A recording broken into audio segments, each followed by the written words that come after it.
So Chris, how do you think children's cycling has changed since you started riding in the 1980s?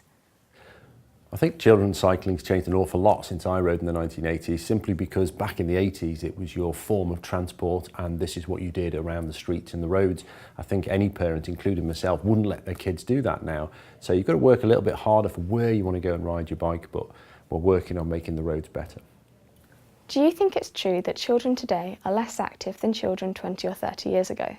Sadly, it's statistically true. It's proven that children are a lot less active than they were a few years ago. But again, that's something that we're working on. The main thing is the roads. And when I say we're literally actively involved in going to government and getting our road infrastructure changed. So it's a place for people and cyclists first, us when we're driving cars third. So that's something that we're really passionate about, so that people can go out and ride to the park and ride to the school more easily, which is something we all need and want to do. How can Britain's roads be made better for children to ride on? People are already into cycling, are confident, they like to use the roads and they want the space to do so. But for people who are a little bit more nervous, it's new to them, or younger bike riders, we want segregated space. So that's the thing. If we want children to ride to school, like 50% of the kids in the Netherlands ride to school, it's 2% in the UK, then we have to give them space to do that, space for cycling. And for them, it needs to be segregated routes. So we're pushing hard for that. Who do you think can play a part in making that happen? And what can parents and children do themselves to help? It's a really big topic because fundamentally to ride bikes you need to be on the roads, so you need the space, and we can all do something. We're campaigning at a governmental level. I've spent the last week going around government departments, health, transport, the treasury, all of that kind of level, but on a local level as well. It sounds simplistic, but if you write to your MP and tell them what you want, it does make a difference. If an MP just gets 6 letters or 6 emails, it's a really big deal for them. So just making them aware, the person who represents you in government, that this is a big deal for you, can have a really big impact. Did you ever expect youth racing to become as popular as it is right now? I think youth racing was always something that could happen, but the adverts that we've seen with the Olympic Games and winning the Tour de France twice with a British rider have really put it into the public imagination, and people want to ride bikes. So there's a real push for it, and people have rediscovered cycling really. It's become really fashionable at every age group, not just for kids, for youths, but also for adults. And so all the family gets involved in going to ride some races, and I think it's fantastic. It's how I started. What advice would you give to parents when their kids become keen on racing?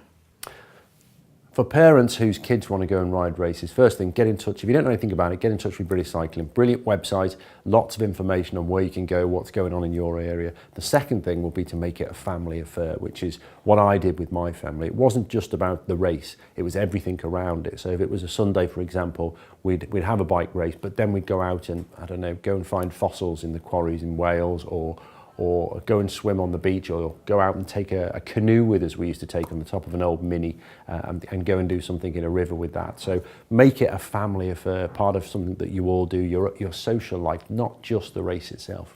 And what would you say to talented youth riders who want to develop into elite racing cyclists? The first thing you do is enjoy what you're doing, and you find a group of friends that enjoy doing it with you, which tends to happen naturally. The two things go together. Find the local club, enjoy it first and foremost before you make it serious, and then just let it grow at the rate you want it to. There's lots of regional competitions now. We've got the sportive type event as well, which is not quite a race, but it's sporty as the name suggests, so real good challenges, and just enjoy riding the bike first, and then the competition element will build. How do you see the market for quality children's bikes in 2014? One thing that has changed a lot in the last few years is people are prepared to invest in good quality equipment. And of course, we like making good quality equipment, so that's why now is the right time for us to get into the youth bike market. And I'm really pleased with the work that we've done, because now we know that there's people out there who really appreciate this. So it could be something you use, it could be something you hand on to a sibling later on as people grow as well. So I know my kids are certainly looking forward to getting hold of theirs. Why did Boardman Bikes decide that now was the right time to create the new junior range? I think with everything that we've done thus far, we haven't done it unless we know we can do it properly, and it's a very specialist thing, youth bikes. It isn't just a case of make it smaller. There's a lot of things that go into it. It's got to be good quality, it's got to have the shorter cranks and narrow bars, it's got to be a package that we're happy with. It's sort of like it's a miniature racing bike if that's what somebody wants to do with it. And so we're happy we can do that now. We know with the way that cycling has grown as a fashion that the shops, Halfords are ready to sell it. They know there's a market for it, and everything's just come together at the right time, really. So we're excited to see it get out there, and we're very confident that the reviews it will receive will be positive. And what kind of riders are the bikes aimed at? The bikes are aimed at riders who enjoy cycling or are very enthusiastic about it. It's a quality product. We've got mountain bike, hybrid and road. So we've covered the three major disciplines to let people go out and explore. It's for people who might want to go out with their parents. And so these bikes they're not children's bikes. They're adults' bikes in miniature, if you like, scaled down. So they're technically excellent machines that they're just for people who are of a smaller stature. And Chris, what's the design philosophy behind the new bikes? Our philosophy is all around performance, so it doesn't matter. It doesn't necessarily mean it's about racing, it's about performance for what you want to use it for. So I look at my kids, I've got 6 kids, and you say, what do I want them to have if they want to ride bikes? And so if you like, they've advised the process as well. So they want it to function well, they want brakes that work really easily for small hands, they want shorter cranks, they need it to just work exactly the same as their dad's bike, my bike, but just for a smaller person. So performance is the design philosophy behind it, and I think that's what we've done. What are you most proud of about Boardman Jr.? I think what I really enjoy is the fact that the bikes, apart from the functionality of them, they're not patronising. These are replicas. These are the adults' bikes, but smaller. You see it in the colour design. You can see it through the family of bikes that we have, that these are part of this range. And for me, it's a great moment because it links up the whole journey from when people start riding bikes all the way through to go and ride in the Tour de France if they want to. So, and I like the fact that now we've actually got to the point that we have covered that full journey. Did you ever have time to ride just for pleasure when you were a young rider? When I was a young rider, there was no differentiation between competition and pleasure. I did it because I wanted to do it. And I think that's the same for everybody. Even if it's riding a race, it's because I want to be here. I want to try and see how good I can be. I want to see if I can beat other people. And that's the beauty of cycling. It merges the two things, really. So everything was really for pleasure.